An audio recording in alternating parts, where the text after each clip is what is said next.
We are here breaking down Season 2, Episode 2 of...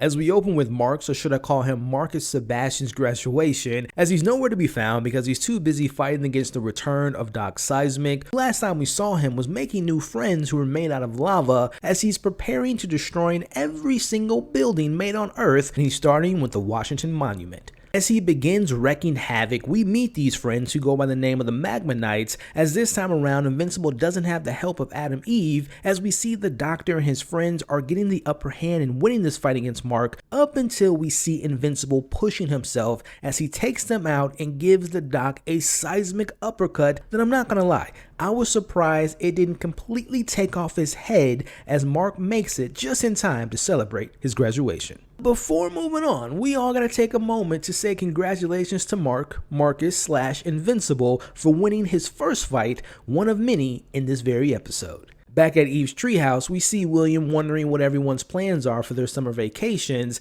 as we see everyone's just having a good time, having a good laugh, and relaxing, which is the complete opposite of what Mark is doing, because he's just so laser focused on getting a call from Cecil because he's on duty and he's taking this very seriously. Cut to catching up with the astronauts Invincible saved from Mars back in Season 1, as one of them wants to strike first with the help of Invincible, just in case those Segwits attack Earth. Meanwhile, the one astronaut who went by the name of Russ, whose human form was taken by a Martian who escaped his own planet, is acting very unnatural as a human, but many are believing that this is coming after the events of coming back from Mars, as Russ is beyond afraid of being caught. Again, no one seems to be that concerned about his strange behavior, but he is put on a leave of absence as he has to figure out what he's going to do on his time on Earth. As Eve continues to find her own path of being her own hero, she takes it upon herself to cutting through the red tape of the governmental guidelines, and she uses her powers that initially scared the surrounding public, but she's here to help rebuild one of the many buildings that were destroyed in Chicago by Omni-Man.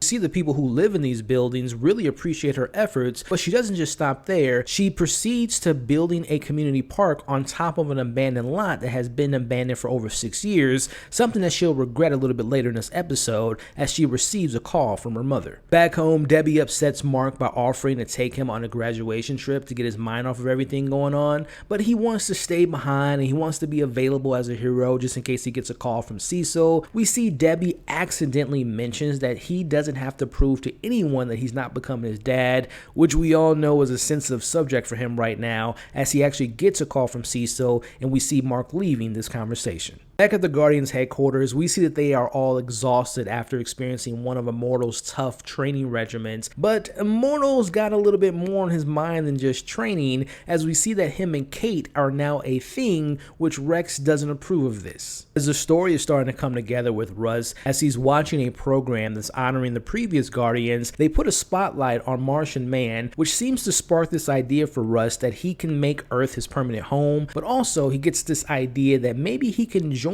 the Guardians as the previous Martian Man's replacement. As Invincible's next mission from Cecil is to head into Midnight City, aka Gotham City, which has been under a curse for almost 20 years, as Cecil has him look into some recent sightings he's got from people claiming they have seen Darkwing around, which we all know he was murdered last season. Invincible finds this impersonator just before killing a criminal. We get more Batman references, as Darkwing 2.0 was actually his assistant who went by the name of Nightboy, who's taken up this mantle. Nightboy knows Invincible is Mark and immediately starts a fight with Invincible and is surprisingly holding his own in this fight with the help of an exoskeleton which Darkwing created to fight against super beings like Invincible. But the upgrade is the least of Invincible's worries, as he's thrown into the dangerous Shadowverse by Nightboy. As we get our first look at Mark as Invincible seamlessly tapping into his darker side as he traps Nightboy in the Shadowverse with him and threatens to allow these creatures to eat him, and even says, "Like you said,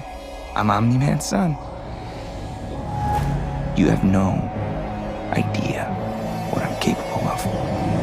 Now this threat convinces Nightboy to free him from this Shadowverse, as Invincible eventually knocks him out. I want to backtrack a bit because I wonder if this Shadowverse will be used again and if we'll see maybe some demons from this Shadowverse, or does this have any potential connections to Darkblood, or could we potentially see this being a holding place for threats such as Invincible or maybe even Omni-Man? But also, for those keeping track at home, this is the second fight that Invincible has won in this episode, as we see he's getting more more and more confident with his skills and his abilities, but also I want to note that he's getting more aggressive and a little bit more sinister in doing so. Now Cecil, on the other hand, has Debbie to deal with as he slips up and makes a remark about Mark taking orders unlike his dad, as he immediately apologizes for those comments and he promises Debbie that he's not having him on any dangerous missions and he is assuring her that he's looking after him. Now, this somewhat heated exchange is cut short after Debbie brings up a question that I had after seeing Donald in last week's episode.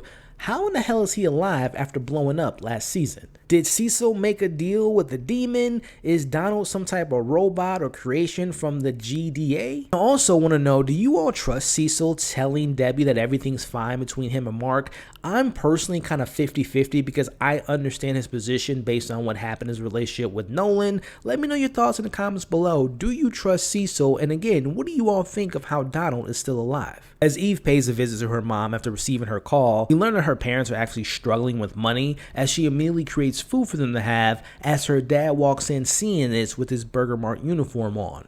See that he's lost his job and he blames the Supes for destroying the corporate offices in Chicago as her dad wants no handouts whatsoever. We see Eve leaving them and she leaves them with a 24-karat gold apple and hopes they'll use this and sell this to help get by. After watching that Adam Eve special that Amazon dropped earlier this year, I really like where they're taking Eve's story and showing her dealing with the balance of being a superhero with no support from her family. Personally, I like her mom. She's good in my books, even though she lets her husband say some terrible things to Eve every now and then. Which, speaking of her husband, I am not a fan of him, but I am very interested to see where this family situation is going to go this season. And will we have to see Eve maybe having to pick between saving her mom and her dad at some point in the season? Very curious to see where all this is going. But again, I'm a big fan of Eve, and I really like what they're doing with her character so far. Speaking of liking what they're doing with the character, it's nice to see this other side of Amber so far this season, as her and Mark are finally being honest with each other and they're on the same page, as we see him taking a page out of his father's book and he takes her on a date to Las Vegas,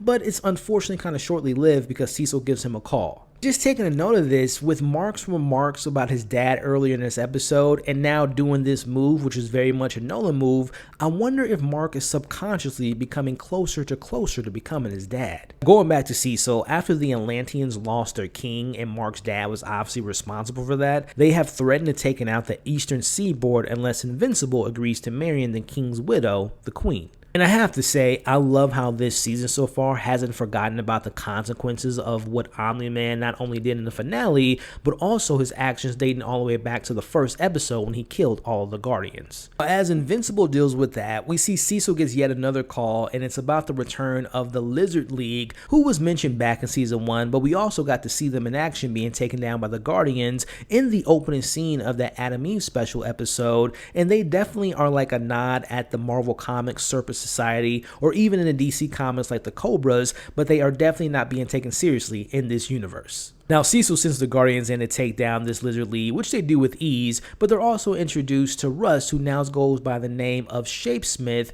as he definitely seems to have been inspired by Martian Man to be a superhero. Back with Invincible, he meets the Atlanteans under the sea and he tells the queen that he's not wanting to be the king because he's in a committed relationship, but he finds out that's not what she wants. Instead, she wants a trial by combat against her death thriller. Now at first, our boy Invincible is getting his ass handed to him as he normally does, and he actually has to call in help from Cecil, who drops bombs into the water hitting the creature, but it accidentally releases the creature, leaving Invincible with a choice. Does he save the Atlanteans who were just trying to kill him, or does he let them die? Now this is an Invincible moment as he shows that he's not his father. He actually goes back and tries to save them, which he inevitably does. And for not the first time or the second, but the third time in this episode, Invincible handles his business by defeating this monster, as we see the Atlanteans call it even, but Cecil, doing his Cecil thing, he notices that the creature made a noise that temporarily affected Invincible during their fight, and he tells the team to research this, as it's pretty safe to assume that he's taking this as a backup plan for not only Invincible, but maybe for the return of Omni-Man. As we end the episode with Eve seeing that her dad threw out all the things that she made to help them kind of get by, but there's a little bit more reason, a little bit more deeper meaning to why he did this, as she shows her that that lot that she built the park on was unstable and fell apart, and some of the civilians were hurt during this incident. As her dad goes on and gives her this speech telling her that her power doesn't mean that she can just break the rules, and her powers don't make her a hero but makes her dangerous. This is one of the reasons why I love this show so much, when it poses this question of, when do heroes act on their own accords, or do they have to have boundaries and rules? Because if we go back to the previous scene, Cecil called off Invincible to not intervene with that monster, but if he didn't do that, maybe the Atlanteans would have eventually taken down the monster and then eventually taken down Earth. So again, the question at hand, who does the heroes listen to? Do they go by the rules? Do they make their own call? I love when the show poses what does it mean to be a hero, because they do it so damn well. Back home, after trying to get back to work and selling a house, we see her having a little bit of a breakdown in front of her potential buyers after seeing the husband treating his wife disrespectfully, as Debbie says under her breath that the wife isn't a pet, which we know is a nod to what Nolan thought of her. As we see her breaking this cabinet in the kitchen, which had an issue closing earlier in this episode, and to me kind of represented her not being able to close the door on what happened, and obviously her relationship with her husband Nolan, and leading her to having this breakdown in this very scene. Now Mark arrives home and he sees his mom breaking down, but that doesn't stop her from letting it out, as Mark has to comfort her. We see the Guardians have invited Shapesmith into their headquarters to show him what a future of them joining potentially looks like, which I'm not gonna lie, I'm surprised by how quickly they let him into his headquarters, not knowing what their intentions truly are.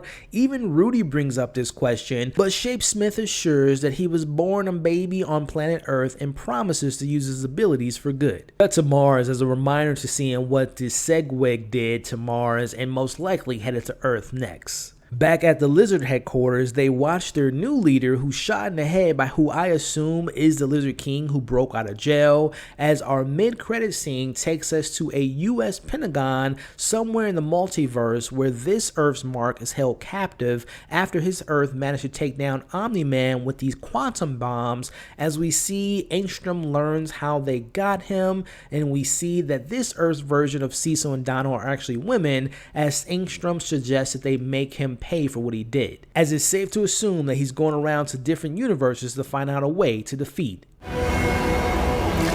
I love this episode, and I love the continuation of seeing the consequences left behind from Omni-Man, as we got to explore seeing Mark tap into his more darker side without Cecil's knowledge, who's, by the way, still gathering ways to stop Omni-Man if he returned, but also having plans for Invincible just in case he turns bad on them. Can't leave out how important it was to see Invincible winning not one, not two, but 3 fights in this episode, as he's getting more confident in himself as a hero.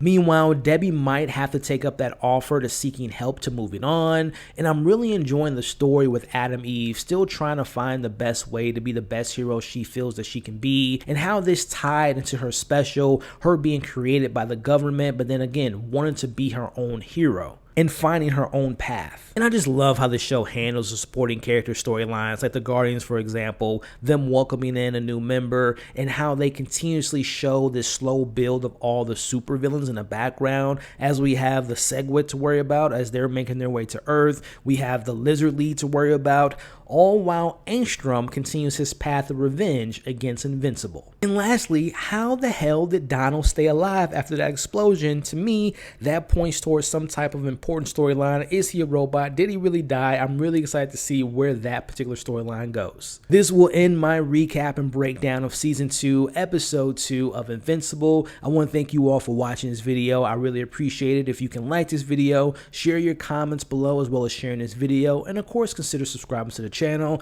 Check out my playlist from all of my Invincible reviews so far. Check out my most recent video. You all are awesome. Hope you're staying safe, and I'll catch you all on the next video.